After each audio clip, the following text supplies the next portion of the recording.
Inhale करो थोड़ा-सा oxygen, ठीक है ना? इतने ज़ोर-ज़ोर से नहीं, यानी कि ज़्यादा से इनहेल करो ताकि आपके ब्लड के अंदर ऑक्सीजन जाए और डेफ़िनिटली आप रिट्रीव कर सको, ठीक है? और जब जब ऑक्सीजन आप इनहेल कर रहे होते हो, तो बेटा अल्लाह को बहुत याद करो, अल्लाह ताला तू ही मुझे मेरा बेसिकली हर लिहाज़ से दुनिया और आखिरत में मालिक है, तो प्लीज़ मेरी हेल्प कर, ठीक है? मेरे 3 साल की जो मैंने मेहनत की है, ठीक है? वो उसको आपने ही बेसिकली रास्ता मुझे अभी समझ नहीं आ रहा, तो मेरी हेल्प कर। अल्लाह के नबियों ने जब ये हेल्प माँगी है, तो अल्लाह ने की है ना, ठीक है? तो बेटा अल्लाह करता है, अल्लाह हमेशा बेहतरी की तरफ लेके जाता है आपको। तो अल्लाह से अगर वो हेल्प माँगोगे, तो अल्लाह हेल्प भी करेगा। ठीक है, हम जितने मर्ज़ी कॉन्फिडेंट हों कि हमारे ये हो जाएगा, वो हो जाएगा, लेकिन बेसिकली अल्लाह का नाम लेकर अल्लाह से हेल्प माँगो जब पैनिक होते हो। बिल्कुल ठीक हो जाओगे इंशाल्लाह, ठीक है? उसके बाद बिस्मिल्लाह पढ़ के स्टार्ट करते हो बेटे अगर आप लोग, अब हम मेन क्वेश्चन्स पे आते हैं, ठीक है? यानी कि दूसरी बड़ी ही इम्पोर्टेंट चीज़ है, डोंट बी पैनिक, वो मैंने बता दिया कैसे आपने इसको करना है। मैंने उसका ये तरीका क्या बताया आपने कि बेसिकली अ, inhale maximum oxygen, oxygenated blood आपके ब्रामीन में, हार्ट में, हर जगह जाना चाहिए। जब पैनिक होते हो आपको डर लगना शुरू होता है, डर आपके दिल में आया होता है। ठीक है, दिल में अगर डेफ़िनिटली ऑक्सीनेटेड ब्लड जाएगा तो इंशाल्लाह ठीक होना शुरू हो जाएगा, ठीक है? दूसरी हमारे पास क्या होगा, प्रे टू अल्लाह, उससे हेल्प माँगो, ठीक है ना? रिक्वेस्ट फॉर हेल्प, क्योंकि उस टाइम कोई नहीं, रिक्वेस्ट फॉर हेल्प, अब क्या है, आप हो, अल्लाह है ना? पेरेंट्स नहीं है, टीचर नहीं है, ठीक है? हम भी बाहर बैठ के दुआ ही कर रहे होते हैं ना आप लोगों के लिए। क्योंकि डायरेक्ट आप अल्लाह से करोगे तो अल्लाह इंशाल्लाह आपको आपकी हेल्प करेगा। अच्छा, उसके बाद हमारे पास बड़ी दूसरी इम्पोर्टेंट चीज़, एक हल्की-सी चीज़ पढ़ते हो ना, पकड़ लिखना शुरू कर देते हो, ठीक है? Please read the question, this is very, very important. Read the question. और प्लानिंग का क्वेश्चन तो मैं कह रहा हूँ 2 दफ़ा बेसिकली आपके पास जो है पढ़ना चाहिए। हल्का सा पढ़ते हैं, एवें लिखना शुरू कर देते हैं। क्वेश्चन कुछ और का होता है, लिख कुछ और रहे होते हैं। रीड द क्वेश्चन, ठीक है? हमारे पास अंडरलैंड अंडरलाइन द फिज़िकल क्वांटिटीज़, क्योंकि हमें फिज़िक्स में फिज़िकल क्वांटिटीज़ जिसके यूनिट्स होते हैं। Quantities in them. अंडरलाइन करते जाओ बेटे, ताकि आपको पता हो, आपके हाथ और ब्रेन की कोऑर्डिनेशन नज़र आ रही हो पेपर में। अच्छा ये फिज़िकल क्वांटिटी है, अच्छा ये है। तो यानी कि आपको वो खुद ही अंडरस्टैंडिंग डेवलप होना शुरू हो जाती है। ठीक है? उसके बाद फिर जब ये सारी चीज़ें हो जाएँगी बेटा, फिर हमारे पास ना क्वेश्चन को स्टार्ट करना शुरू करना है। अब पेपर हमारे पास जो होता है वो 3-4 चीज़ें हैं, एक में प्लानिंग का क्वेश्चन होता है, एक में ग्राफ आर होता है, 2 क्वेश्चन तो ये होते हैं। दूसरी आपने प्रोसीजर और एक्यूरेसी देखनी होती है, सोर्सेज़ ऑफ एरर्स को माइंड में रखना होता है और स्टैंडर्ड प्रोसीजर्स को देखना होता है हमने, ठीक है? इसके अंदर हमारे पास किन-किन चीज़ों पे होगा, इम्पोर्टेंट चीज़ें होती हैं इसके अंदर, इम्पोर्टेंट कॉन्सेप्ट्स जो अप्लाई होने होते हैं इनके अंदर। इसमें फिज़िक्स के दूसरे कॉन्सेप्ट उस तरह नहीं होता, लेकिन डेफ़िनेटली एक पेपर है, तो उसमें कुछ चीज़ें तो ज़रूरी हैं, आप क्योंकि प्रैक्टिकल में तो नहीं अपीयर हो रहे हो हमारे पास, ठीक है? एक हमारे पास होता है बेटे एक्यूरेसी एंड प्रिसिशन, ठीक है? Accuracy, precision. अब एक्यूरेसी या प्रिसिशन हमारे पास में पहले ये accuracy and precision in measurements, यानी आपको लाज़मी उसने बताया होता है, जिस तरह सुबह हम एक पेपर कर रहे थे, उसने कहा था you have to write your answer up to 0.1 centimetre तक। That was a procedure that was provided to, आपकी सिग्निफिकेंट फिगर इसमें आ रही होती हैं, सारी की सारी मेजरमेंट्स, डेसिमल प्लेसेस इसमें आ रही होती हैं, ठीक है? ये चीज़ होगी।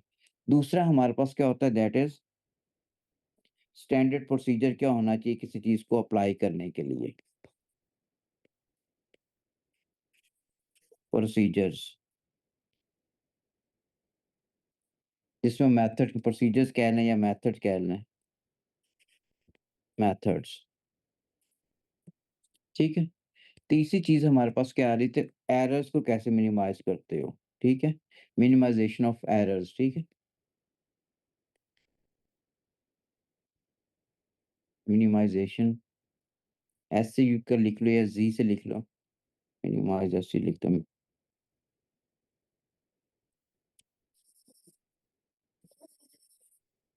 टेक्नीक्स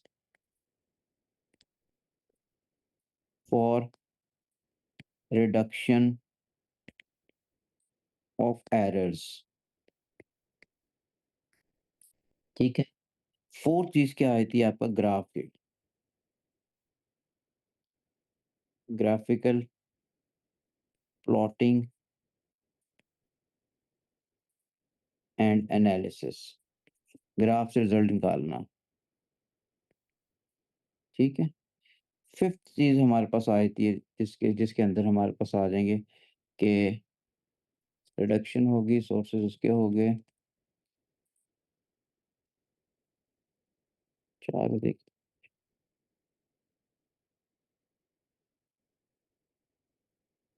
हाँ, प्लानिंग का क्वेश्चन होता है ना, प्लानिंग क्वेश्चन लास्ट क्वेश्चन जो होता है व्हिच इज़ ऑफ 6 मार्क, ठीक है? ये 6 मार्क का होगा और इसमें से कम से कम भी ना 5 नंबर आने चाहिए, ठीक है? 5 नंबर कम से कम इस हद तक बेहतर हो, ठीक है? अब हमारे पास इसी से स्टार्ट करते हैं, पहला जो मैंने लिखा हुआ है हमारे पास कि एक्यूरेसी किस तरह लेके आनी है। हमेशा जब भी पहला क्वेश्चन स्टार्ट होता है ना, ठीक है? एक्यूरेसी और मेज़रमेंट पहले आ रही है। तो उसमें बेटे आपको कहा होता है उसने कि आपने you have to write your answer in such significant figure या फिर सच डेसिमल प्लेसेस, ये चीज़ें सारी इंपॉर्टेंट हैं इसके अंदर, ठीक है? ठीक है।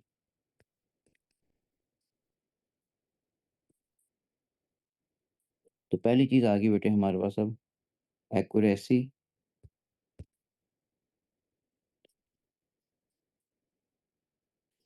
Accuracy close to the actual value होती है एंड प्रिसिजन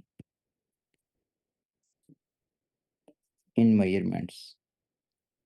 पहला क्वेश्चन जब भी होता है क्वेश्चन 1 के अंदर ही होगा, उसने ऑपरेटर्स भी दिया होता है, ठीक है? ये मेजरमेंट्स। प्रिसिजन जो होता है बेटे हमारे पास ये स्मॉलेस्ट ग्रेजुएशन जो मेजरिंग डिवाइस होती है, आपका आंसर उसमें आना चाहिए। सर एक एक दफ़ा भी जितना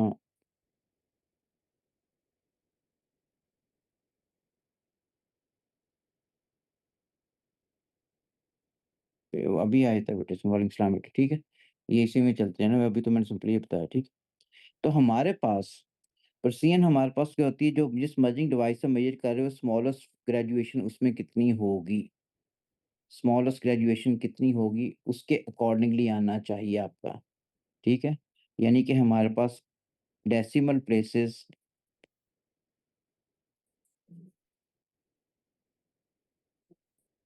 ठीक है?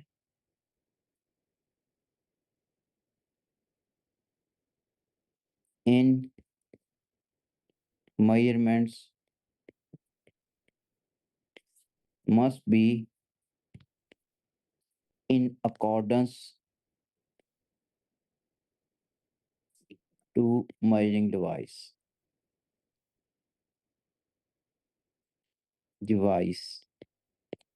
ठीक है? जैसे कि हम मीटर रूल से कोई चीज़ मेज़र कर रहे हैं ना, हमारे पास ज्योमेट्रिक रूल ही होता है ना, ज्योमेट्रिक रूल, ये बेटा 0.1 सेंटीमीटर तक मेज़र कर सकता है, इससे ज़्यादा नहीं करेगा, ठीक है? वी कैन तो बेटे मैं सारे जितने भी नोट्स पढ़ाए हैं सारे आपको मिले नहीं, ये भी मिलेंगे, ये जब काम ही आपके लिए तो हम लोग उस मैंने करके क्या कर जब काम ही आपको करा रहा हूँ, ठीक है? तो हमारे पास बेटे ये उसके अकॉर्डिंगली जैसे सुबह एक क्वेश्चन कर रहे थे हमारे पास वहीं से हम उठाएँगे, क्योंकि सुबह करा चुके हैं, वो वैल्यू भी लूँगा जो सुबह की थी हमारे पास।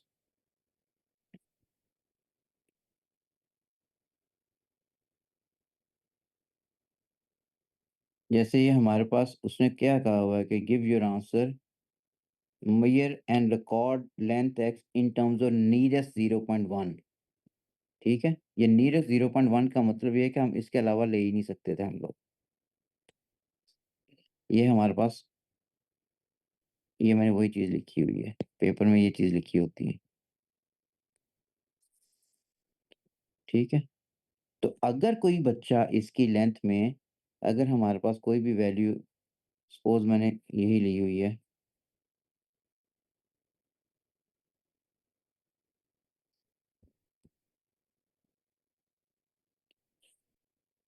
ये चीज़ हमारे पास अगर है। क्या अगर हम इसको 4.30 लिख सकते हैं तो लिखेंगे तो गलत होगा 4.3, ठीक है? इसके अलावा यानी कि हमारे पास ये 4.3 सेंटीमीटर ये करेक्ट है। कई बच्चे लिख देते हैं 4.30 सेंटीमीटर, बेटा ये वर्नियर कैलिपर से मेज़र होता है, ये इससे नहीं आना, ठीक है? और अगर किसी बच्चे ने यही लेंथ मेज़र की है हमारे पास, इसी को मैं देखूँ अगर,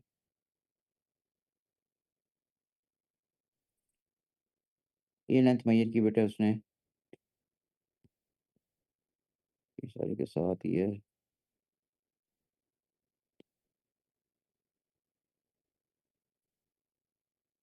चलें,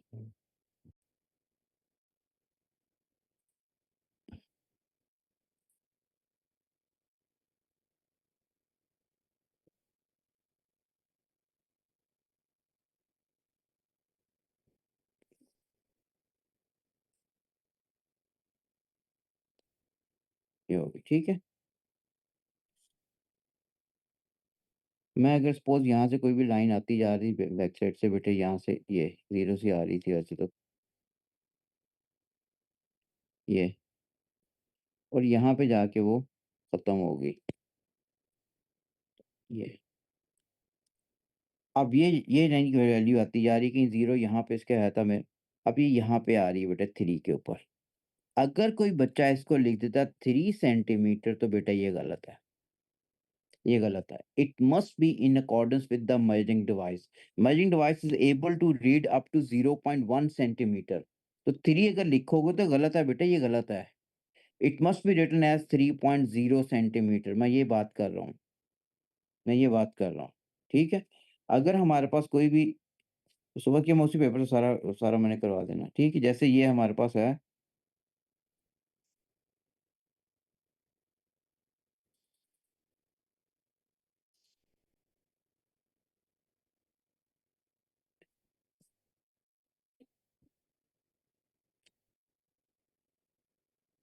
ये चीज़ है हमारे पास ये, ठीक है? अब बेटे अगर किसी कोई बच्चा इसको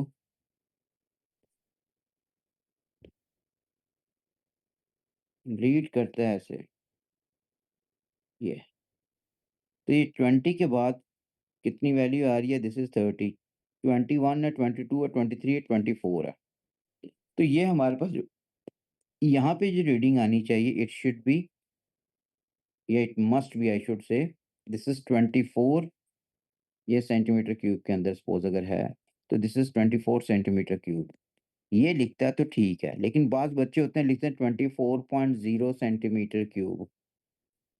बेटे 24.0 लिखा तो गलत है फिर, ठीक है? वो गलत है फिर। It must be in accordance with the measuring device, मैं बात जो कर रहा हूँ, जो स्मॉलेस्ट ग्रेजुएशन मेजर कर सकता है उसके अकॉर्डिंगली होनी चाहिए। और अगर हमारे पास कोई बच्चा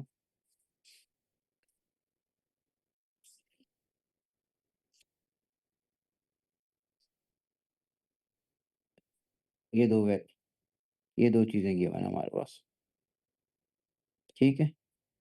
अब ये हमारे पास क्या है, ये मिडल में वैल्यू आ रही है। ये मैयत की मीनिंग में नहीं आएगी, इसके लिए वर्ड यूज़ होता है रीड करें, रीड है, ठीक है?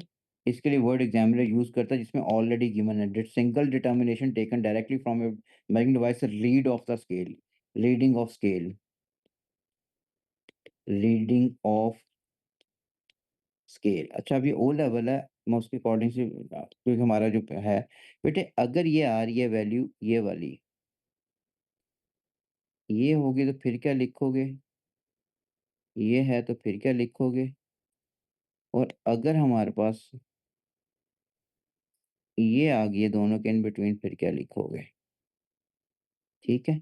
तो ये हमारे पास देखो 3 है, और ये 3 इसका मतलब क्या होगा? 3.2 होगा, 3.4, 3.6, 3.8, फिर 4.0। तो इसको 4.0 लिखा है, तो ठीक है बेटे, वोल्ट्स के अंदर। 4 ये गलत होगा, 4 गलत है। सर डी में कौन-सी, अच्छा डी प्रोटेक्टर नहीं है, ये वोल्टमीटर है। डी में 1 डिग्री तक होता है बेटे। डी डी प्रोटेक्टर में 1 डिग्री तक होता है। 4.00 लिखा गलत है, ठीक है? 4 लिखा है, गलत है। 4.00 लिखा है, गलत है। ये वैल्यू कितनी आ रही है? 4.2, 4.4, 4.6।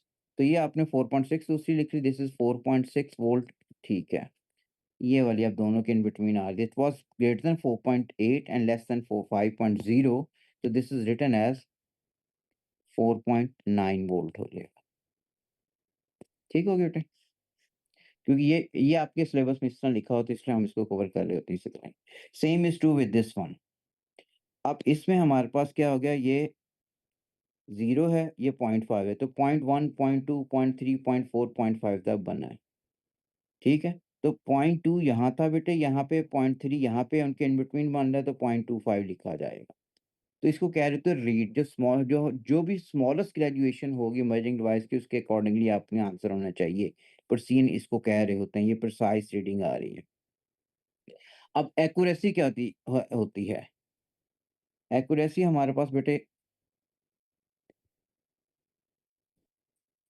Average value should be close to the real value. आपने एवरेज यानी it should be close to the real value, ठीक हो गया? अब हमारे पास एक प्रोटेक्टर मुझे शो किया हुआ है, मैं अभी फिर नेट से निकाल लूँ प्रोटेक्टर, तो ये आ जाए।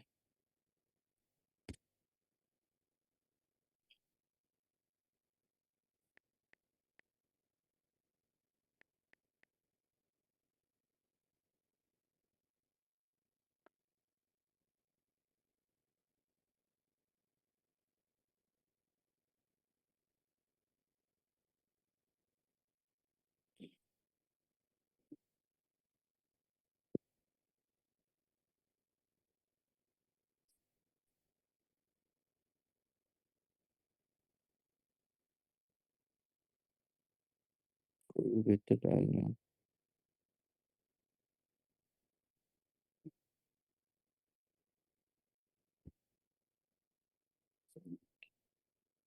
तो बेटे मुझे ये पूछा गया हुआ है,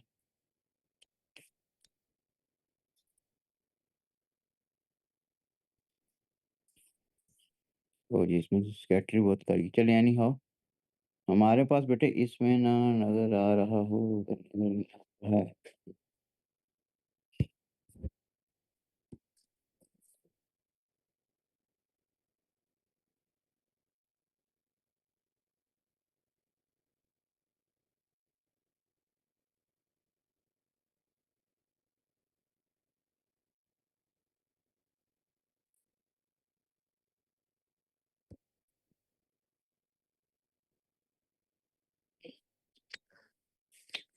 बेटे यहाँ पे हमारे पास आ जाएगा, 0 है, ये 10 है, इसका मतलब ये 5 डिग्री को रिप्रेज़ेंट कर रहा है। ये 5 डिग्री को रिप्रेज़ेंट 5 डिग्रीज़ को रिप्रेज़ेंट कर रहा है। नॉर्मली ये प्रोटेक्टर आप लोगों को मिल रहा होता है, वो हमारे पास 1 डिग्री का होता है, 1 डिग्री का होता है। 0 के बाद 10 है ना, ये 5 है। तो हम ये मेज़र कर कहाँ तक कर सकते हैं? इसके अंदर हम मेज़र कर सकते हैं, अप टू ये वाली वैल्यू मेज़र कर सकेंगे, दोनों के इन बिटवीन आ रही है। या ये वाली वैल्यू मेज़र कर सकेंगे 5 वाली, या ये वाली 7.5 वाली। तो इसका मतलब है ये हमारे पास 5 हो गया, this is 2.5, this is 7.5, this is 10। इनसे कम वैल्यू मेजर नहीं हो सकती, इनसे कम वैल्यू मेजर नहीं हो सकती, ठीक हो गया? तो प्रोटेक्टर की परसेंट कभी आई को नहीं है हमारे पास उसके अंदर, लेकिन बेसिकली अब आपने जो बेटा मुझे भेजी है ना पिक्चर, इसके अंदर हमारे पास 1 डिग्री की है, 1 डिग्री की है।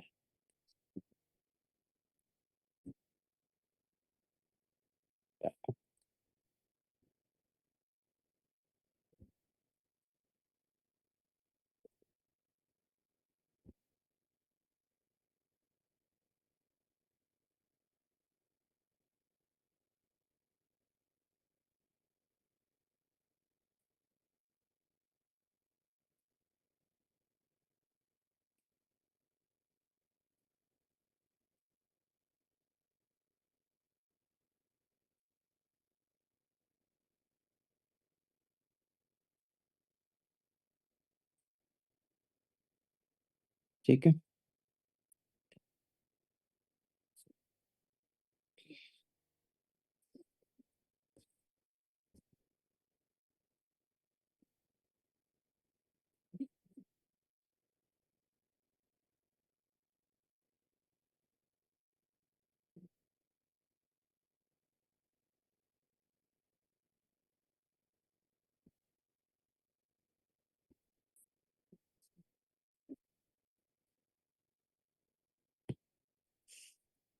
अब ये मुंसिफ ने भेज अच्छा, अब बेटे इसके अंदर हमारे पास स्मॉलेस्ट ग्रेजुएशन किसको रिप्रेज़ेंट कर रहा है? 1 डिग्री को। क्योंकि हमारे पास 0 के बाद आ रहा है ये 1 है, ये 2 है, ये 3 है, 4 है, ये 5 है, तो 1 डिग्री तक ये ईज़िली मेज़र कर सकता है, 1 डिग्री तक, ठीक है? अब इन दोनों के इन बिटवीन हमारे पास कोई चीज़ अगर आ भी जाती है, वो मेज़र करना डिफ़िकल्ट डिस्टेंस में होगा कि हमारे पास वो उतनी चीज़ की विड्थ भी अगर होगी, जैसे अब मैंने एक रखा हुआ है इसके अंदर, वो मेज़र करना डिफ़िकल्ट है, 1 डिग्री तक मेज़र कर सकते हैं, स्मॉलेस्ट ग्रेजुएशन इसमें 1 डिग्री की है। ठीक हो गया? अच्छा, पहली चीज़ तो मैंने ये बता दी कि आपको कि किस तरह आपने मेज़र करना और एक्यूरेसी मैं बता रहा था। एक्यूरेसी बेटे हमारे पास क्या होगी दैट विल बी यानी आप मिडल वैल्यू तक मेज़र कर सकते हो सिंपल वर्ड में आपके जो स्लाइड्स में लिखा है, ठीक है? ठीक है। अच्छा एक्यूरेसी हमारे पास क्या है? बेटे आपकी जो मीन वैल्यू होनी चाहिए it should be close to the actual value, ठीक है? वो कहता है एक्चुअल वैल्यू ये आप मेज़र करो 2-3 वैल्यू लेगा तो उसको आपने देखना होता है कि मैं कि करीब है या नहीं, ठीक है? Mean value of multiple readings should be close to the actual value.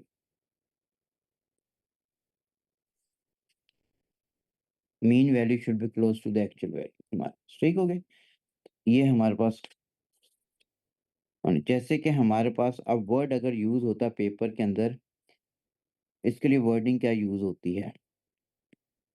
Wording बेटे पेपर में एग्ज़ामिनर यूज़ कर रहा होता है मैयर का इसके लिए। मैयर का, रीड का, ठीक है? जब मैयर का वर्ड है तो आपने 2 रीडिंग्स लेके उसका मीन शो करना है, ठीक है? मैयर का मतलब आपने मेजरिंग डिवाइस प्लेस किस तरह करना है उसने नहीं बताना आपको। रीड में उसने ऑलरेडी वैल्यू गिवन होनी है, मेजरिंग डिवाइस प्लेस किया होना है, अब हमारे पास हर चीज़ उसने आपने सिर्फ़ डायरेक्ट वैल्यू लेनी है। ये डायरेक्ट वैल्यू आएगी इसके अंदर। वैल्यू आ रही होगी फ्रॉम अ मेजरिंग डिवाइस। जैसे प्रोटेक्टर आपको ये मेजरिंग डिवाइस है लेकिन रीडिंग को नहीं दे रहा अभी आपको। ये आपको डायरेक्ट रीडिंग दे रहा था।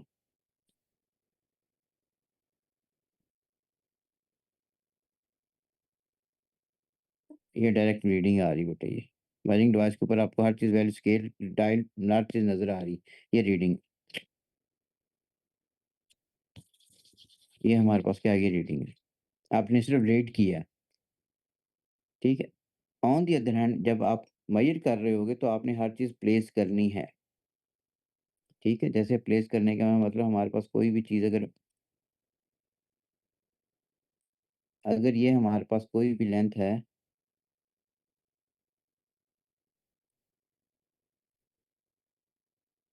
इस तरह दी हुई है, ठीक है? इसको अब रीड करना है मैंने, अब रीड करने के लिए I have to place a metre rule here. अब मीटर रूल मैंने किस तरह प्लेस करना है बेटा यहाँ पे?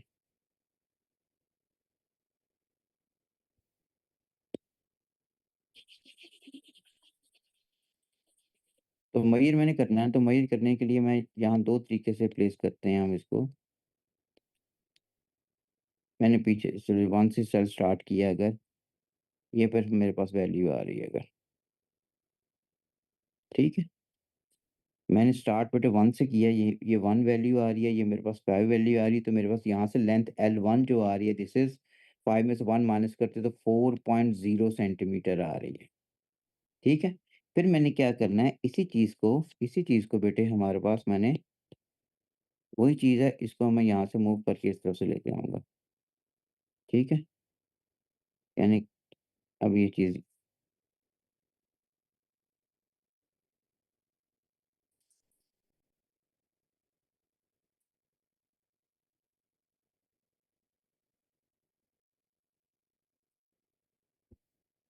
ये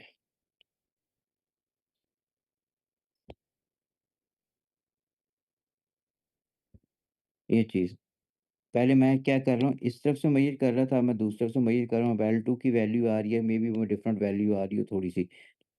L2 की वैल्यू बेटा यहाँ पे चलो 5 आ रही है मेरी, यहाँ पे सपोज़ 1 नहीं आ रही है, तो वही अगर वैल्यू आ रही है तो वही लिख दो। मेजर में ये 2 दफ़ा रिपीट रीड लिख क 2 दफ़ा वैल्यू लेते हैं, फिर आपने मीन शो करना है बेटे।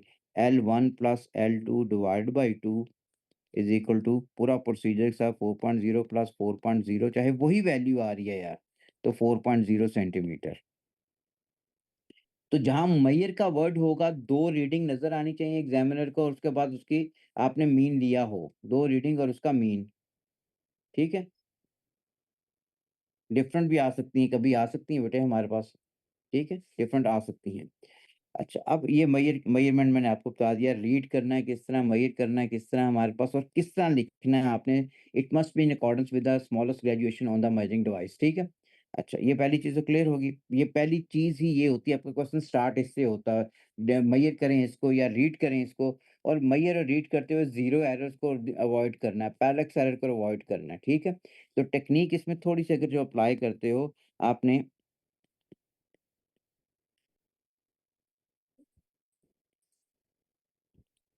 Avoid parallax error, error in measurements, ठीक है? और रीड करते हुए पैरेलल का ध्यान रखना है कि वो ना आ रहा हो अभी, ठीक है? दूसरी चीज़ हमारे पास क्या आती है, बात का ज़ीरो एरर नॉर्मली प्रैक्टिकल में तो होता है, एटीपी में नॉर्मली ज़ीरो एरर नहीं होता, ठीक है ना? तो चेक फॉर ज़ीरो एरर हमारे पास लिख सकते हो, ठीक है? तो check for zero error dead space. Dead space वो स्पेस होती है किसी भी मेजरिंग डिवाइस में जिसपे कोई ग्रेजुएशंस नहीं होती। ठीक है? ये सारी चीज़ें आपने लिखनी है। ज़ीरो एरर हमारे पास होता है जब हमारे पास इंस्ट्रूमेंट यूज़ जैसे इसमें इसमें ज़ीरो एरर है था क्योंकि मैंने ज़ीरो से स्टार्ट ही नहीं की थी। मैं स्टार्ट ही 1 से कर रहा हूँ, तभी तो मैं 4 लिख रहा था, 5-4 मैंने किया तभी 4 आ रहा था। इसमें ज़ीरो एरर है था। क्योंकि बच्चे यहाँ से डायरेक्टली यहाँ से ये वैल्यू को 4 ही ना करते, डायरेक्टली यहाँ पे 5 लिख दें, तो लेंथ तो 5 नहीं है ना बेटे इसकी, तो इसका मतलब एक्यूरेसी तो गई फिर। मैं इसी चीज़ को समझा रहा हूँ ना एक्यूरेसी को। ठीक है? वो बच्चा यहाँ पे देखता नहीं, यहाँ पे 0 है ही नहीं है, 1 है। वो डायरेक्टली यहाँ पे रख के 5 है, उसने इस तरह शो भी यही किया हुआ है कि 0 यहाँ पे होगा, 1 यहाँ लिखा हुआ होगा सपोज़, ठीक है? ये 0 यहाँ पे होगा हमारे पास। तो मेरी जो वैल्यू आ रही है हमारे पास ये सपोज़ किसी अगर इस तरह स्टार्ट किया मैंने भी गलत लिखा हुआ है। मैंने ये लो -1 ना यार, इस तरह शो किया हुआ है, 0 ये है। अब मेरी रीडिंग क्या होगी? हमारे पास 6 होगी यार, 6। तो मैंने जो डायग्राम अभी शो की हुई है, मैं तो इसको अकॉर्डिंगली देखना है। मेरी 6 सेंटीमीटर आ रही है बेटे। यहाँ पे भी मेरी हमारे पास इसका मतलब 6 सेंटीमीटर ही आ रही है। 0 is somewhere here, this is -1 suppose, this is 6.0 आ रही है। तो आप दोनों का क्या करोगे 6.0 प्लस 6.0 इज़ इक्वल टू 6.0 ठीक हो गया? ईसीएफ बेटा मेजरमेंट्स पे नहीं होता। इस पे ईसीएफ नहीं मिलेगा। ईसीएफ फर्दर वो यूज़ होगी वैल्यूज़ तब आपको एरर का रिकॉर्ड मिलेगा, अदरवाइज़ नहीं मिलेगा। ठीक हो गया? इस पे ईसीएफ नहीं होता है। ठीक हो गया? अच्छा,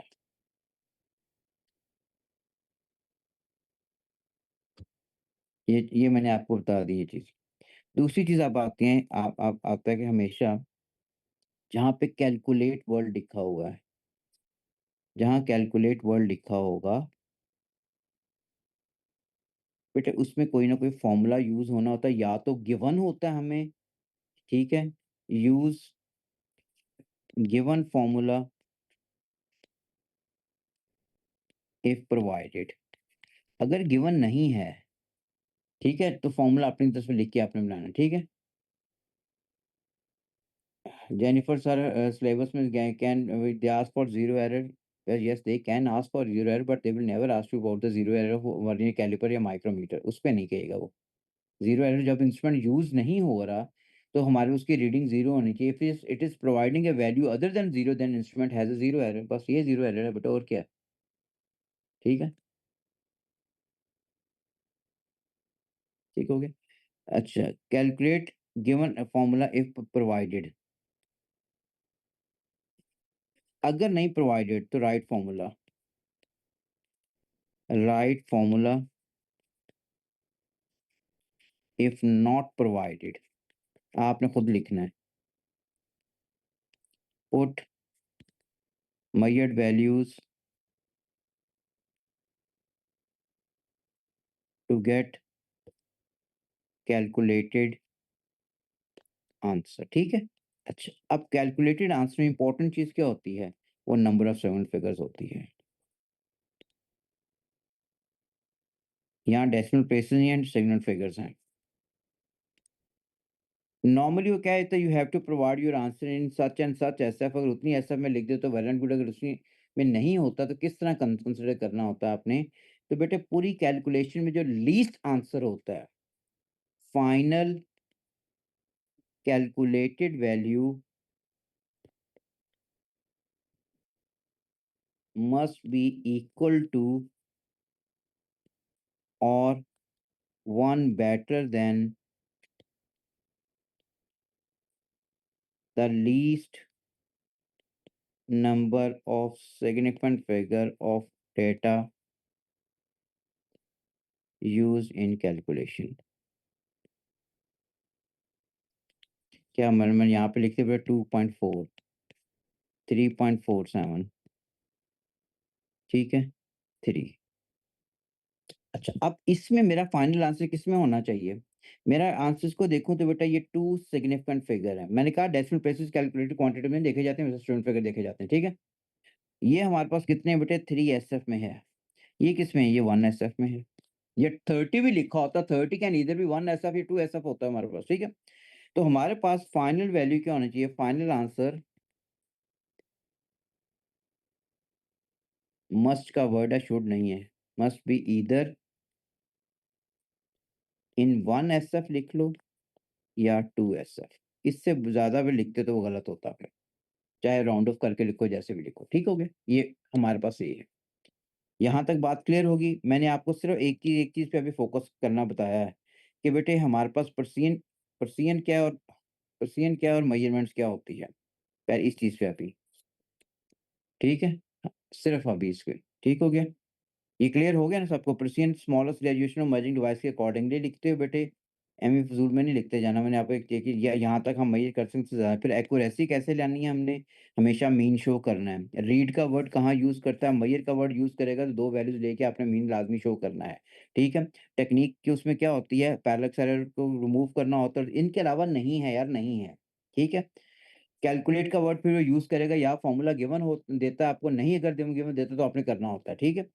आपने खुद यूज़ करके, जैसे वॉल्यूम का फ़ॉर्मूला होगा, स्फीयर लेना, स्फीयर का डायमीटर मेज़र कर लिया, वो हो गया। ठीक है, फिर स्टूडेंट फिगर्स में कितनी लेना है वो मैंने बता दी, एक चीज़ कवर कर दी मैंने, ठीक है। अब आते हैं कॉमन कॉमन लैबोरेटरी टेक्निक्स क्या होते हैं यूज़ करने के लिए।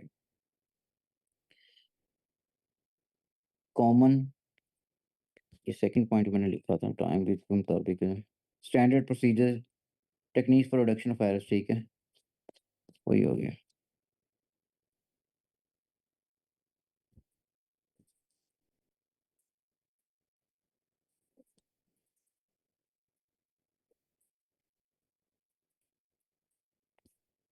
या standard to use apparatus।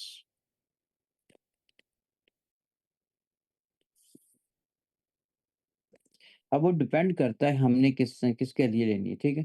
Standard figure वाली बात नहीं है। फिर बता दें, बेटे पूरी कैलकुलेशन में जो लीस्ट एसएफ होगी, कौन-सी आ रही है? 1 आ रही है। पूरी कैलकुलेशन में लीस्ट एसएफ जो होती है, आपका आंसर उसमें होना चाहिए। इसको आप अगर कैलकुलेट करते हैं तो हमारे पास आंसर क्या आता है?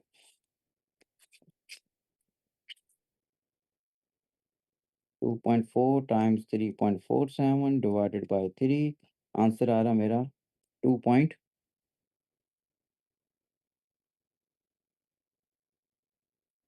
776 हम लिखेंगे क्या? कोई बच्चा इसको लिख देता है 2.8 सेंटीमीटर या 2 अगर ये हमारे पास सेंटीमीटर में सपोज़ अगर ये सेंटीमीटर में आ रहा है, तो ये आंसर होगा बेटा इसका।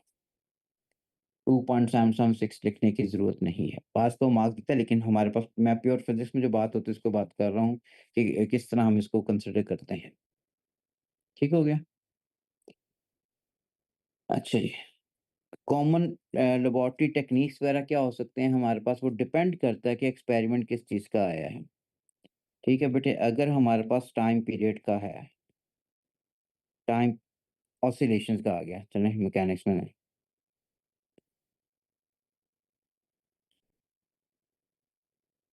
ऑसिलेशंस का है। क्वेश्चन वाली वैल्यू को भी देख होता है कि ओनली कैलकुलेटेड वैल्यू को क्वेश्चन वाली वैल्यू के अकॉर्डिंगली ही करेंगे ना, वो भी उसके अकॉर्डिंगली होती है। फिर टेबल में पुट करेंगे फिर वो टेबल के अकॉर्डिंगली क्वेश्चन वाली वैल्यू को लिखते हैं। 2.8 टाइम्स 10 टू रेज़ पर 1 लिख सकते हो, लिख सकते हैं। अहमद रियाज़ ये भी लिखेंगे लिख 10 की पावर 0 10 की पावर 0 2.8 आ रहा है, 2.8 टाइम्स 10 किया तो 28 हो जाना है अहमद ये तो। या 10 की पावर 0 लिखोगे 10 की पावर 0 वैसे ही 1 होती है, लिखने की ज़रूरत नहीं होती। ठीक है? ऑसिलेशन से अगर निकालना है तो टाइम हमारे पास जो नहीं एटलीस्ट 20 स्विंग्स या 20 ऑसिलेशन का टाइम मेज़र करना है। ठीक है? मेज़र टाइम है time for at least 20 swings या 20 ऑसिलेशन या 20 वाइब्रेशंस। ये 2 दफ़ा मेज़र करना है बेटा, 1 दफ़ा आ जाएगा टाइम, जो भी आ गया। फिर दूसरा फिर मेज़र करना है, 2 दफ़ा मैंने कहा ये क्या मेज़रमेंट ही आ रही है ना, मेज़र कर रहे हो बेटे आप। ठीक है? द मेज़रमेंट 2 दफ़ा लेनी होती है, तो फिर आपने क्या लेना है हमारे पास इसका मीन इस तरह पूरा शो कर रहे हो, मैं लिख रहा हूँ ये फ़ॉर्मूला जिसके थ्रू मैं आंसर निकाल रहा हूँ। ठीक है? सेकंड, फिर बेटे हमारे पास क्या हो जाएगा, मैंने टाइम पीरियड निकालना है, तो टाइम पीरियड क्या होता है, नंबर ऑफ ऑसिलेशन का जो आंसर आ रहा होता है टाइम को नंबर ऑफ ऑसिलेशन से डिवाइड करते हैं। आई टूक 20 नाउ हियर 20 तो 20 से मैंने डिवाइड किया तो मेरे पास जो भी आंसर आ रहा है वो 1 पॉइंट समथिंग आएगा इस तरह। ये प्रोसीजर है जो आपने अप्लाई करना है। ठीक है? ये साइन बेटे हम एवरेज के लिए यूज़ करते हैं इनइक्वालिटीज़ का। शुरू और बाद के अंदर जो यूज़ करते हो ये हो गया। तो ऑसिलेशंस हमारे पास है। अब ये क्या करता है, क्यों हम कर रहे हैं? ये हमें क्या करता है, ह्यूमन रिएक्शन टाइम एरर को मिनिमाइज़ करता है। ठीक है? ये हम क्यों कर रहे हैं ये वाला? This technique reduces human reaction जितनी बड़ी 20 से ज़्यादा करोगे और मिनिमाइज़ होगा। Reaction time error. दूसरा हमारे पास क्या होगा, आपने ऑसिलेशन टाइम मेज़र करना शुरू करना है। आपने बेसिकली सर टाइम पीरियड तो number of oscillation over time नहीं होता नंबर ऑफ नहीं बेटे वो फ्रीक्वेंसी होती है। मोमेंट ऑफ फ्रीक्वेंसी होती है। आपको average time number of oscillation से डिवाइड करोगे। सर 20 की टाइम के लिए 20/20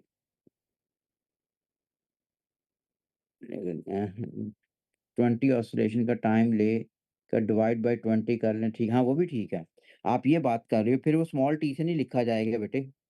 फिर वही आप ये बात कर रहे हो, फिर आपका जो भी आंसर आ रहा है, जो भी आंसर है सपोज़ 44.4 आया, इसको भी 20 से आपने डिवाइड कर दिया। ठीक है, एक आंसर आ गया, फिर उसका बाद में मीन लाज़मी लेना है आपने। मीन लाज़मी लेना है, क्या 2 दफ़ा उसका राफ़े आपने 20 से पहले दफ़ा डिवाइड कर दिया, कैपिटल T1 आ गया, फिर कैपिटल T2 आ गया, फिर कैपिटल T का आपने ये स्मॉल t नहीं आएगा फिर। फिर आपने capital T is equal plus T1 plus T2 divide by 2 करना, आप ये बात कर रहे हो। ठीक है, आप कर सकते हो बिल्कुल, वो भी ठीक है। अच्छा, अब आपने स्टॉपवॉच बेटे ऑन करनी है, तो स्टॉपवॉच कहाँ से नहीं बेटे स्मॉल टी फॉर टाइम और capital T for time period. Capital T for temperature होगा, ऑसिलेशन में टेम्परेचर का कोई ताल्लुक नहीं है बेटे।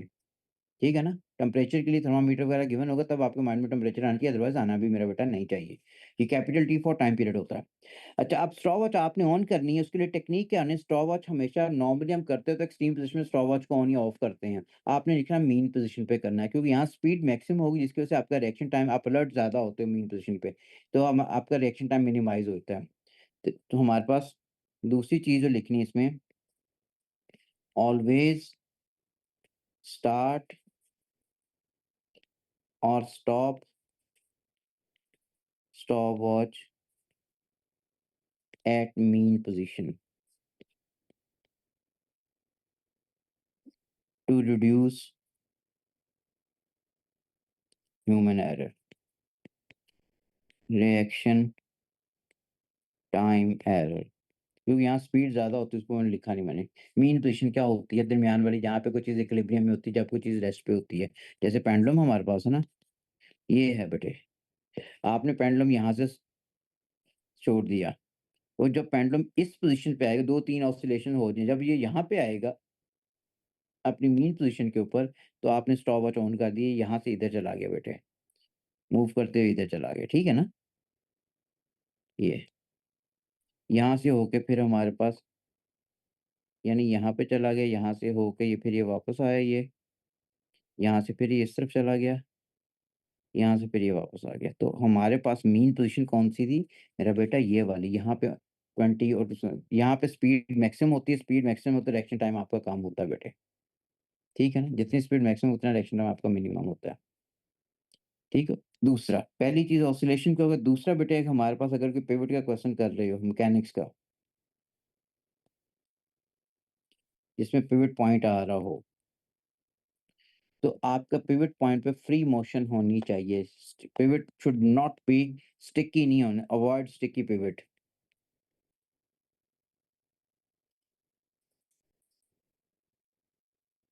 ठीक है? फ्री मोशन ऑफ ऑब्जेक्ट होनी चाहिए, ऑब्जेक्ट होनी चाहिए। स्टिकी पिवट, फ्री मोशन का मतलब हमारे पास स्टिकी पिवट नहीं है, फ्री मोशन होनी चाहिए, इसका मतलब ये है कि हमारे पास क्या कहना चाहिए, फ्रिक्शनलेस चीज़ होनी चाहिए, ठीक है?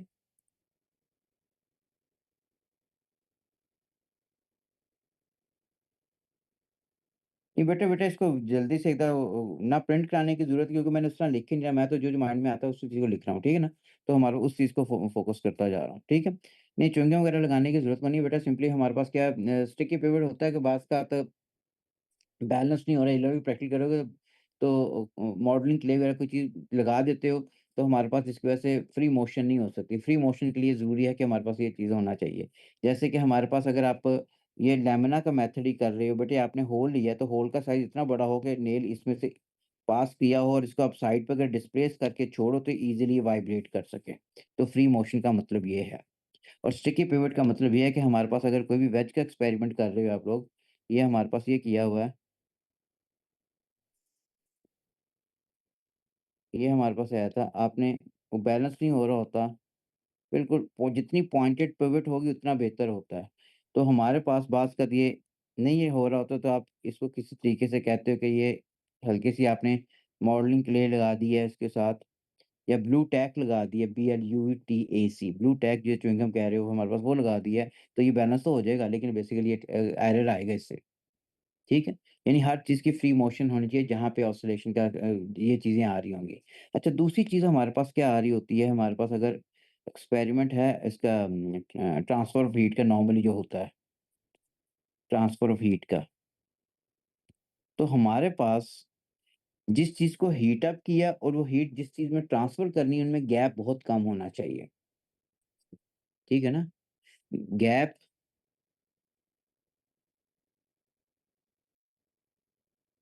Between hot object and sink should be small so that heat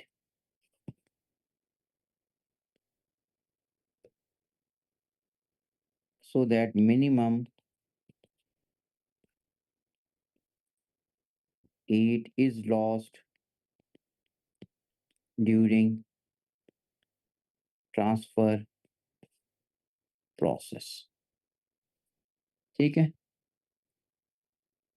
ठीक है, एयर बैड कंडक्टर तो है हमारे पास, लेकिन कंडक्ट एयर है, इवेपोरेशन वगैरह सारी चीज़ें उतनी देर में रास्ते में रखो, वो एक कमरे से दूसरे कमरे में लैब में जा रहे हो तो रास्ते में सारी इवेपोरेशन हो जानी है। ठीक हो गया? तीसरी चीज़ बेटे हमारे पास ट्रांसफ़र फ़ोर्थ में आपकी ऑप्टिक्स रे डायग्राम जो आती है, ये रे ट्रेसिंग जो होती है या रे डायग्राम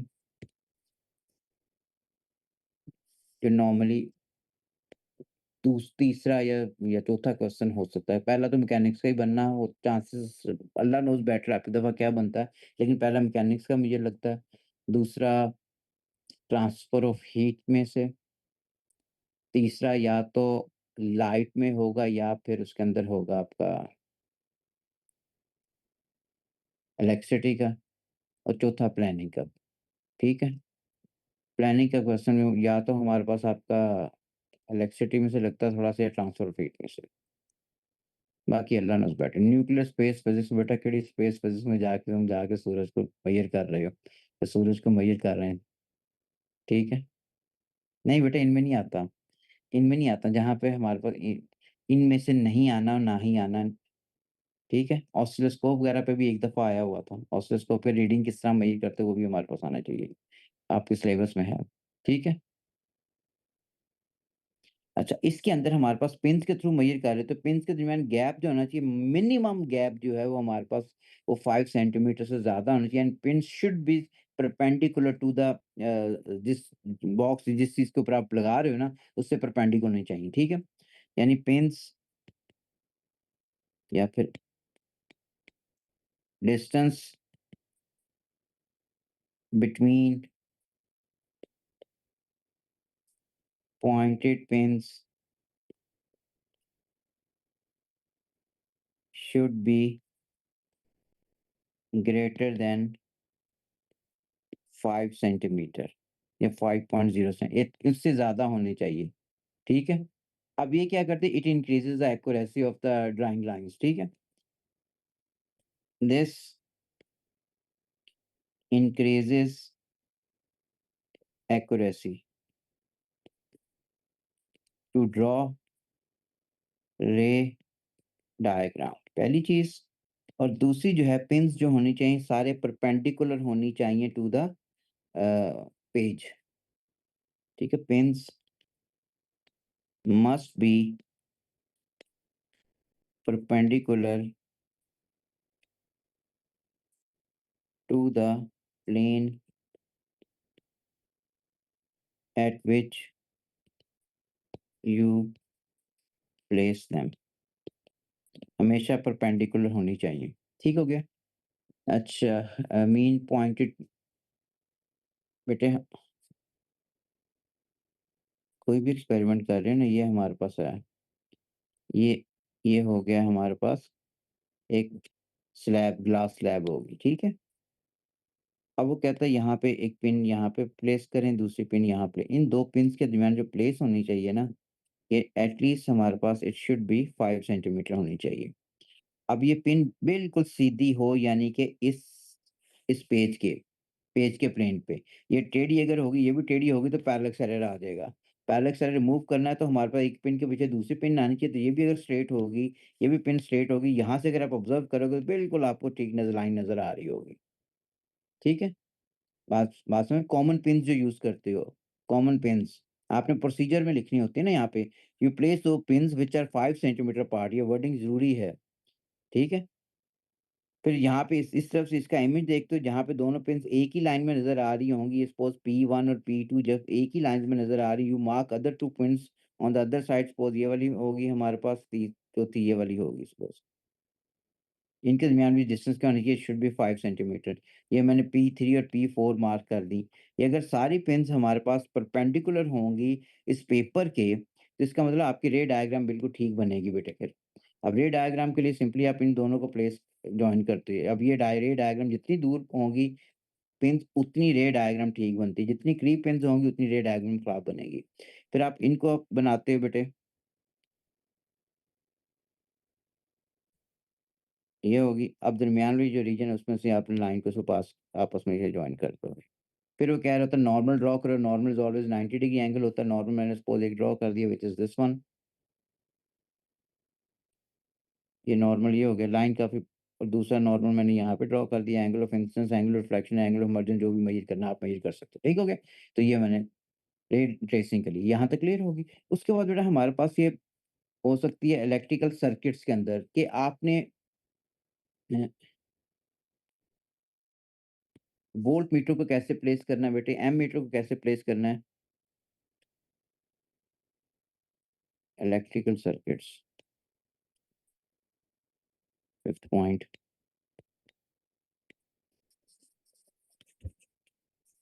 इलेक्ट्रिकल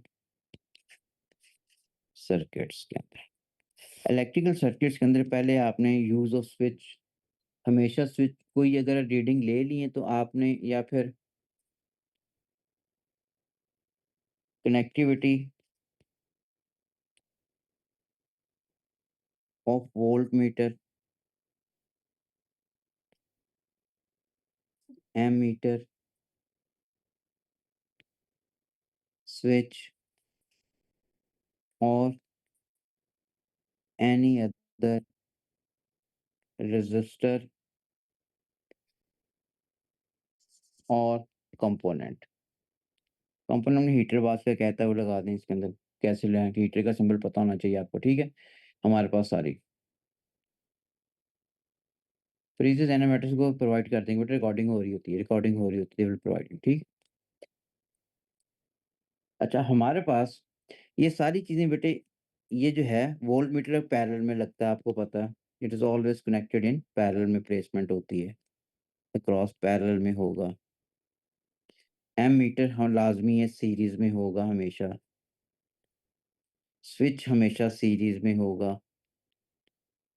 रेज़िस्टर क्या होगा वो बताएगा सीरीज़ या पैरेलल में है या नहीं। ये सीरीज़ में होगा, ये बताएगा, पूछेगा और इन पैरेलल, और ये भी हमारे पास कंपोनेंट भी क्या होगा सीरीज़ या पैरेलल के अंदर, ठीक है? सर एटीव से पहले आप एटीपी के मास्टर क्लास रखेंगे? बेटे मैंने कहा था मैं जिस दिन जब ज़रूरत है मुझे उनको वो ज़ेनामेटिक्स को मैसेज वगैरह भेजोगे मैं आ जाऊँगा, ठीक है? अब ये बताओ पेपर कब है एटीपी का वैसे? क्योंकि मैं ए लेवल की डेफ़िनेशन सारी याद होती है, ओ लेवल के लिए मैं ये एटीपी का पेपर बता दो किस पे है? 19th मई को है, 19th मई को, इसका मतलब मेरा ए लेवल्स 19 मैं कल मैं आ जाऊँगा। 19 मई को आप 18 को कह रहे हो ना? 18 को मेरा ए लेवल्स कोई मेजर ऐसा पेपर नहीं है, क्योंकि मेरा प्रैक्टिकल जो होते हैं उसमें हम एग्ज़ामिनर्स होते हैं वहाँ पे उस टाइम इसका मतलब बिज़ी होंगे। प्रैक्टिकल एक मेरा 28 अप्रैल को है एंड सेकंड 14th मई को। मैं हूँगा बेटे, मैं हूँ। बेटे पूरे सिलेबस की रिवीजन बड़ा मुश्किल काम है बेटे, बड़ा ही मुश्किल काम है। ठीक है? आशिश ने पूरी डेट शीट भेज दिया। Ashish thank you for this one. मेरा बेटा मैंने पहले कहा था यार बेटा झिझकना नहीं है। ठीक है? कई बच्चों को आपको मेरा नंबर भी पता होता है, ठीक है? मुझे भी मैसेज करोगे तो डेफ़िनिटली मैं हूँ आपके साथ हूँ, बिल्कुल हूँ। ठीक है? बाकी हमें एट अ टाइम क्लास रखनी पड़ती है, मैं फिर भी हूँ। बेटे फिज़िकल नहीं, फिज़िकल मुझे कैसे मिलोगे, ठीक है? सर आप 1-2 दिन में करवा लें प्लीज़, लेकिन फिर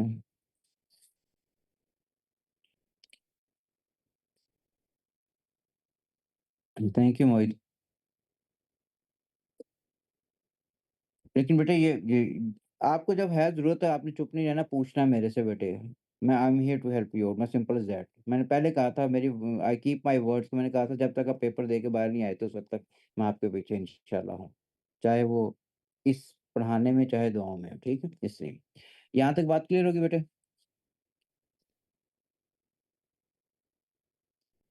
राफ़े, इसी का रौला पड़ा हुआ है ना, इसलिए जंग रुकी है।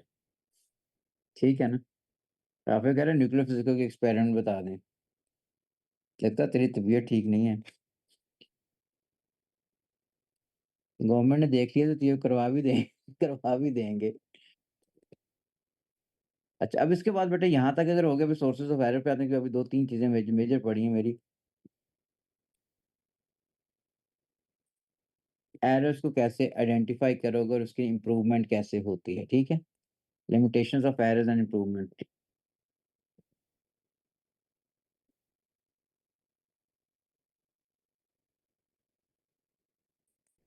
न्यूक्लियर फिज़िक्स ही बेटा कवर करनी पड़ती है उसके लिए, और क्या। अच्छा, अच्छा अब हमारे पास तीसरी चीज़ काफ़ी ज़्यादा पड़ा है, ये मुझे टेक्नीक्स, ये हमारे पास रिडक्शन ऑफ एरर्स पे आए, ठीक है? अगर हमारे पास टेक्नीक्स फॉर रिडक्शन, अब दूसरी चीज़ पे सिर्फ अभी आया हूँ मैं। Techniques for reduction of errors, तीसरी चीज़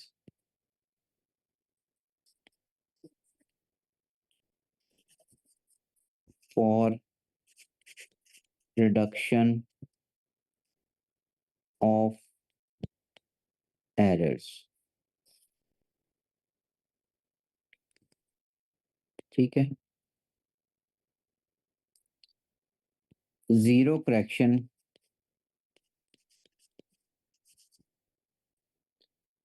फॉर ज़ीरो एरर। क्या मतलब? हमारे पास अगर किसी डिवाइस के अंदर ज़ीरो एरर है, तो पहले ज़ीरो एरर को मेज़र करोगे, बाद में उसको जितने एरर, अगर प्लस आ रहा है, तो आप माइनस करोगे, माइनस आ रहा है, तो प्लस करोगे, ठीक है? सर सुबह 11 बजे करवाई थी ये आपसे उस टाइम।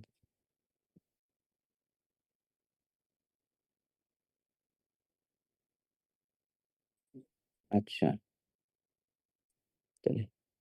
हमारे पास ये हो गया ज़ीरो करेक्शन क्या होती है? अगर बेटे एरर आपके पास पॉज़िटिव है, तो आप क्या करते हो, ज़ीरो करेक्शन के लिए सब्ट्रैक्ट करते हो उस एरर को जो पॉज़िटिव आया होता है। अगर एरर आपका नेगेटिव अगर होगा, तो आप उसको क्या करते हो, ऐड अप करते हो ताकि करेक्ट वैल्यू आ सके। ये होती है ज़ीरो करेक्शन टेक्निक, ठीक है?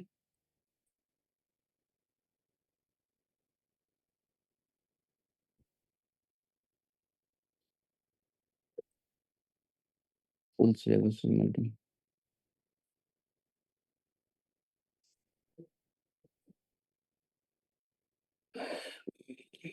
बेटा, we can think of this one, लेकिन कोई चीज़ें नहीं हो पा रही मेरे से, मैं कह तो रहा हूँ। मैं फुल सिलेबस पढ़ाने को तो, लेकिन फुल सिलेबस में एक-एक चीज़ अगर कहूँ, तो मैं बहुत डिटेल में बड़ा रिस्ट्रिक्ट कर रहा हूँ इसको भी, कि जो इम्पोर्टेंट चीज़ है वो चीज़ आपको माइंड में आता जाए, वो लाता जाऊँ आपको, ठीक है? अच्छा, दूसरा बेटा, ह्यूमन एरर जो लिखते हो, ये केड़ा ह्यूमन एरर होता है?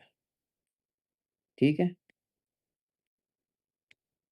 Specify exact wording for human error.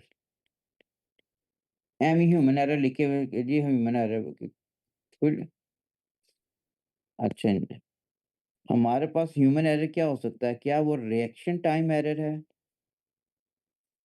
Reaction time error आ रहा है? क्या वो काउंटिंग के अंदर एरर आ रहा है?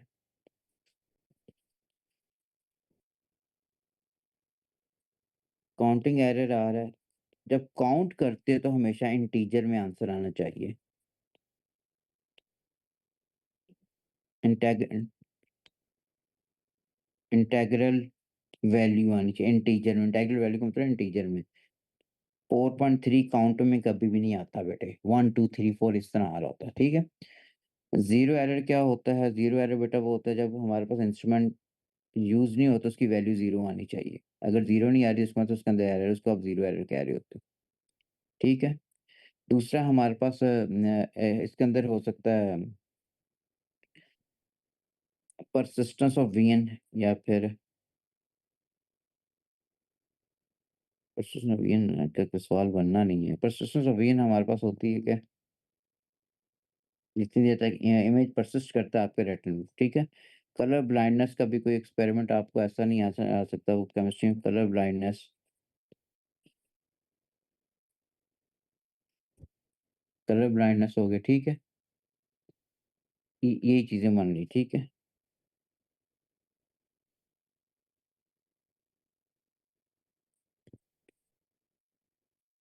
ठीक है। फिर तीसरी चीज़ थर्मल फिज़िक्स का बेटे कोई थर्मल थर्मल फिज़िक्स का कोई अगर थर्मल फिज़िक्स का कोई अगर एक्सपेरिमेंट कर रहे हो,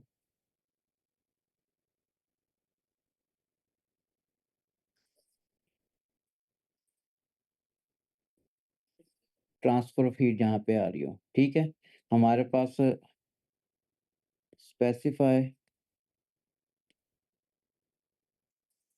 the technique to reduce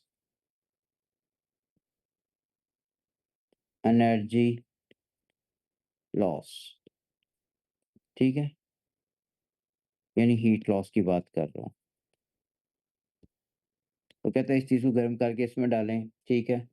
तो पहले टेम्परेचर ये था, बाद में टेम्परेचर क्या होगा? तो उसके लिए आपने याद रखना है कि उसके ऊपर लिड रखो, हमारे पास 2 चीज़ें करीब-करीब हों, पड़ी हों, इंसुलेशन ऐड करो, हमारे पास वो चीज़ें सारी।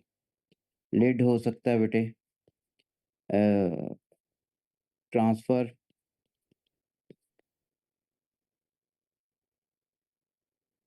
प्रोसेस या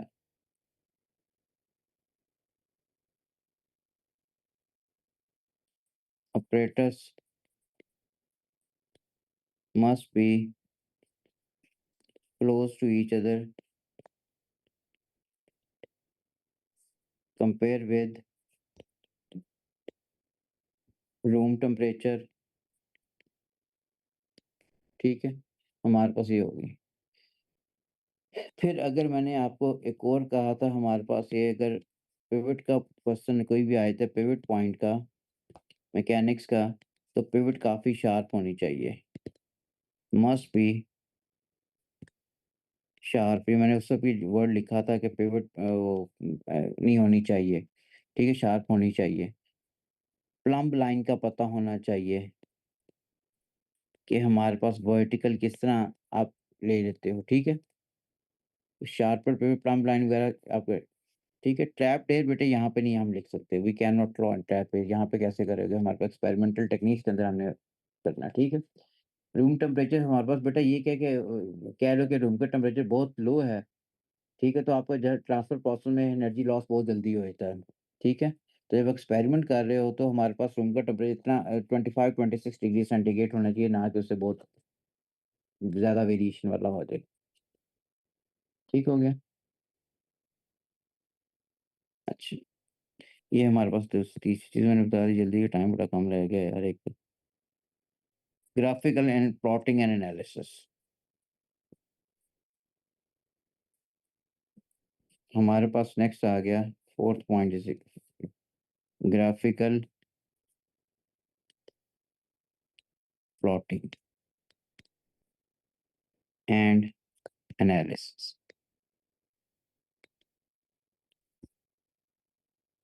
आप प्लॉट करते हो नॉर्मली हमें स्केल उसने दिया होता है। स्केल इतना होना चाहिए it must cover 3/4 part of the provided paper. Scale normally उसने हमें दिया होता है यार। अब जितने भी पेपर पे जब 4-5 साल में उसने क्या you have to start your graph graph from this one origin से ग्राफ स्टार्ट करना है, ठीक है? तो हमारे पास इसके लिए ग्राफ के लिए जब हमारे पास पेंसिल बड़ी शार्प होनी चाहिए, पेंसिल्स ही वो यूज़ होनी है या डायग्राम बनाने के लिए, ठीक है? पेंसिल मस्ट बी शार्प, ठीक है? हमारे पास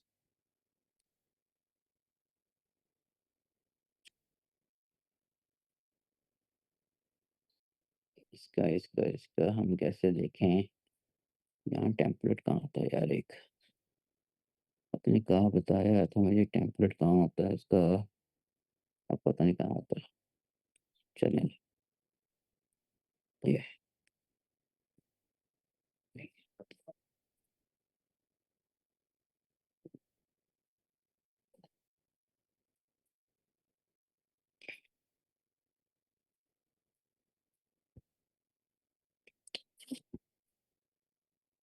चलें जी मैं ऐसे ग्रिड मिल जाए मुझे तो ज़्यादा बेहतर है लेकिन है ज़रूर था पता नहीं कहाँ चला गया।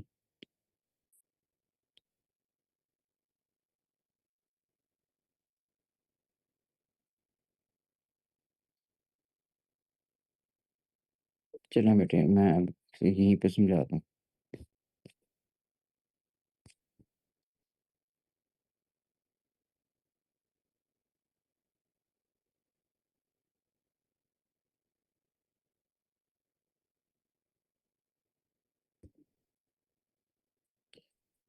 पहली चीज़ है बेटे आपने ये लाइन जो है आपकी यहाँ पे और यहाँ पे होनी चाहिए एंड पे। पहली जो ये क्या हुआ? ग्राफ़िकल ग्रिड की लाइन जो होनी चाहिए इन जगहों पे होनी चाहिए। कोई बच्चे यहाँ से या यहाँ से स्टार्ट कर रहे हो, तो ये जगह ज़ाया करने के बराबर होता है। ठीक है? बात समझ रहे हो? कि हमारे पास आपकी जो लाइन होनी चाहिए बेटे, एक्सिस की लाइन जो होनी चाहिए, अगर फुल पेज पे आ गया, बाज़ का फुल पेज पे दे भी नहीं ना रहा वो, फुल पेज पे आ रहा है तो आपकी जो बॉर्डर लाइन जो होती है, आपकी यहाँ पे हॉरिज़ॉन्टल एक्सिस होनी चाहिए, यहाँ पे वर्टिकल। एक तो ये तरीका होगा, ये आप क्या है पोर्ट्रेट में। अगर आपसे स्केल ना आ रहा हो तो आप इस तरह भी कर सकते हो बेटे, इसको हॉरिज़ॉन्टल ले लो, ये हॉरिज़ॉन्टल होगा, ये वर्टिकल, आप इस तरह लैंडस्केप में भी जा सकते हो। ठीक है? हॉरिज़ॉन्टल या वर्टिकल आप लैंडस्केप में भी जा सकते हैं, ठीक हो गया? ये पहली चीज़। फिर जो भी फिज़िकल क्वांटिटी ले रहे होते हो 7 यूनिट्स के लाज़मी लिखते हैं। जो भी फिज़िकल क्वांटिटी ले रहे हो 7 यूनिट्स के लाज़मी लिखनी है, दूसरी चीज़। फिर तीसरी चीज़, यहाँ पे इंस्ट्रक्शंस में कहा होता है ग्राफ आपने 0-0 से स्टार्ट करना है क्योंकि सुबह मैंने ये करवाया था, ठीक है? और अगर ना कहा होता, ठीक है, तो आप कुछ भी स्केल लेते और इतना स्केल लेना कि मैक्सिमम स्पेस ऑक्यूपाई कर रही हो, मैक्सिमम स्पेस ऑक्यूपाई कर रही हो। ठीक है, अगर मैं यहीं पे 0-0 से स्टार्ट किया, अगर मैं लेता 0.10 यहाँ पे 0.20 यहाँ पे 0.30 यहाँ पे 0.40 यहाँ पे 0.5 0.6 यहाँ लेता इसका मतलब इतने से ही सब मेरा पूरा स्केल ही आ जाना है, ग्राफ लाइन आए नहीं है। तो ये गलत स्केल है, स्केल का मार्क इंडिविजुअली होता है, आपका मार्क वो ज़ाया नहीं करवानी, बात समझ रहे हो ना? क्योंकि मेरी लास्ट वैल्यू 0.56 आ रही थी, ठीक, ये वाली। तो मैंने कौन-सा ऐसा स्केल लेना है कि आपके पास मैक्सिमम स्पेस जो है हमारे पास ग्रिड पे जो है वो ऑक्यूपाई हो रही हो। मैक्सिमम स्पेस कैम्ब्रिज कहती है कि 50% स्पेस से कम अगर स्केल लिया हो तो मार्क डिडक्ट करेंगे स्केल का। मैं हम लोग बीइंग अ टीचर कह रहे होते हैं 75% स्पेस आपने ऑक्यूपाई करनी है। 75% स्पेस हमारे पास क्या होती है कि हमारे पास एग्ज़ामिनर चेक किस तरह करता है इसको। एग्ज़ामिनर बेटा इस तरह चेक करना जैसे मैंने एक ग्रेड ग्रिड बनाया है, स्केल का मार्क उसने कैसे देना है। उसने यहाँ पे सीधी एक लाइन ये खींची, सपोज़ ये वाली, एक ये आ गई, एक ये प्लॉट था ना 5 प्लॉट से, एक ये वाला प्लॉट है बेटा, दूसरा ये वाला प्लॉट है। ठीक है। अब ये हमारे पास ग्राफ लाइन के कितने बॉक्सेस पे 1, 2, 3 वो 4 बॉक्सेस पे आ रहा है। इसका 50% ऑक्यूपाई हो रहा है, तो ठीक है। हमारे पास वर्टिकल एक्सिस के अंदर हमारे पास इस तरह देखते हो तो यानी 1 पॉइंट ये आ रहा है, दूसरा ये आ रहा है। ये भी देखो 50% ज़्यादा पूरी ग्रिड लाइन के 50% ज़्यादा ऑक्यूपाई हो रहा है, तो बिल्कुल ठीक है ये। तो इस ऐसा होना चाहिए कि हमारे पास मैक्सिमम स्पेस ऑक्यूपाई हो रही हो यहाँ पे हमारे पास, ठीक है? और राफ़े ठीक बनी हुई है। लेकिन ये स्केल हमारे पास अच्छा नहीं तुमने लिया हुआ। स्केल का मार्क इसमें डिडक्ट करेंगे। हो रहा है एब्सोल्यूट 1, 2, 3, 4, 5 हाँ, हो रहा है, बिल्कुल हो रहा है, ठीक है? तो स्केल बेटे ऐसा लेना कि यार देखो आपको ये इतना बड़ा प्लॉट दिया गया है घर बनाने के लिए, इतने से हिस्से पे घर बना के आ जाओगे तो डेफ़िनेटली बाकी हिस्सा दोनों लोगों ने आगे रहना है। तो इससे मैक्सिमम स्पेस को ऑक्यूपाई करना बेटे आपने, स्केल ऐसा लेना है, ठीक हो? तीसरी पॉइंट क्या होगा? प्लॉट लगाने के बाद में उसको एनसर्कल कर देना, एनसर्कल कर दो या फिर उसको डॉट बना दो, इस तरह क्रॉस भी कर सकते हो बेटे। ठीक है? क्रॉस या एनसर्कल कर सकते हो। तो मैंने ये फिर फिर जो आपने लाइन ऑफ बेस्ट फिट बनानी है, उसके लिए आपके पास जो ज्योमेट्रिक वो जो रूट 30 सेंटीमीटर होना चाहिए ट्रांसपेरेंट, वो बेटा इस तरह रखना है कि आपको ये पॉइंट्स प्लॉट्स नज़र आ रहे हैं उसके अंदर, पॉइंट इक्वली स्कैटर्ड हों, सारे पॉइंट्स नहीं आते उस पर नहीं लानी, मेरे भी आपके सामने नहीं आए हुए। मैंने ये लाइन ड्रॉ की, अब इसमें 1 पॉइंट मेरा नीचे है, 1 पॉइंट मेरा ऊपर है। माइंड में आ रहा है सर ये भी नीचे है, अब ये भी इसको गौर से देखें हमारे पास कैमरेज की इंस्ट्रक्शंस के अकॉर्डिंगली, अगर सबसे छोटा ग्रेड जो है ये वाला, सबसे छोटा ये लो, अगर मेरा सबसे छोटी लाइन ग्रेड ये बनना है सबसे छोटा डब्बा, मेरी ग्राफ लाइन और उस प्लॉट के इन बिटवीन सबसे छोटा बॉक्स में से लाइन पास कर रही है, प्लॉट उस पे हो तो इसको हमें पूरा मार्क मिलता है, इसी पे ऊपर कंसिडर होना है, ठीक है? नहीं बेटा वही लेके जाना है। आपने ट्रांसपेरेंट 30 सेंटीमीटर वाला रूल लेके जाना, हम ए लेवल में भी ये कह रहे थे छोटा रूल ना लेके जाना, लाइन पूरी प्लॉट नहीं होती उसमें एरर काफ़ी ज़्यादा आ जाएगा। ट्रांसपेरेंट बॉक्स में नहीं लाया था फ़ोन लेके जाना है ना उसको, आप हाथ में पकड़ लेना फिज़िक्स के पेपर के अंदर। ये ठीक है? तो इतनी बड़ी लाइन बेटे छोटे फुट से लगनी नहीं है आपको। पहले यहाँ तक लगाओगे, फिर यहाँ से लगाओगे तो ज़्यादा बेहतर है कि आप वो बड़ा ही लेके जाओ। उससे मेज़रमेंट आपके लिए ईज़ी होना होगा। ठीक हो गया? लो बेटे टाइम ही हो गया, पूरा हो ही नहीं सका। मैंने कोशिश तो की थी। चलो बहरहाल कल मैं थोड़ा-सा ये करवा के ना क्योंकि फिर मैं अच्छा कल पेपर कौन-सा है? कल पेपर कह रहे थे कौन-सा है? तो कल पेपर बेटे हमारे पास नवंबर नवंबर 24 अ, 4-2 वेरिएंट और जून 24 नहीं 4-1 वेरिएंट। कल ये 2 पेपर हैं इंशाल्लाह। मैं क्योंकि मैंने किए होने पेपर ये जल्दी मैंने सच में हो जाना कि मैंने आपसे करवाने से पहले किए होंगे। ठीक है? ये तो मैंने पिछले साल की होंगी 25 को मैंने अभी कर लेनी, ठीक? तो कल पहले मैं इंस्ट्रक्शन दे दूँगा जल्दी से उसके बाद मैं जो किया मैं सेव कर रहा हूँ बेटे जाके आप एक्सेस कर सकते हो।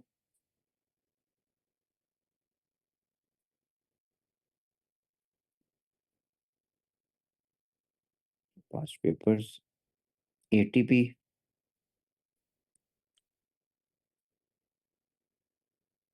एटीपी इंस्ट्रक्शन में पुराने कोई नोट्स बने हुए हैं, पता नहीं केड़े आए हैं, ठीक है? 24 लिखा हुआ है, क्या मैंने पढ़ाया हो या वैसे हो, ठीक है? तो हमारे पास इंस्ट्रक्शन 2026 ठीक है? ये पड़ा हुआ है, इतना काम है, ठीक है? बाकी इंशाल्लाह कल 25 भी करेंगे, क्यों नहीं करेंगे यार, कल तो दूसरा कर लो, फिर इंशाल्लाह 25 भी करेंगे। कल दोनों 24 के हैं, ठीक है? ओके बेटा, मीट यू टुमारो इंशाल्लाह, टेक केयर। कल इवनिंग में सुबह टाइम क्लास नहीं है। हाँ जी।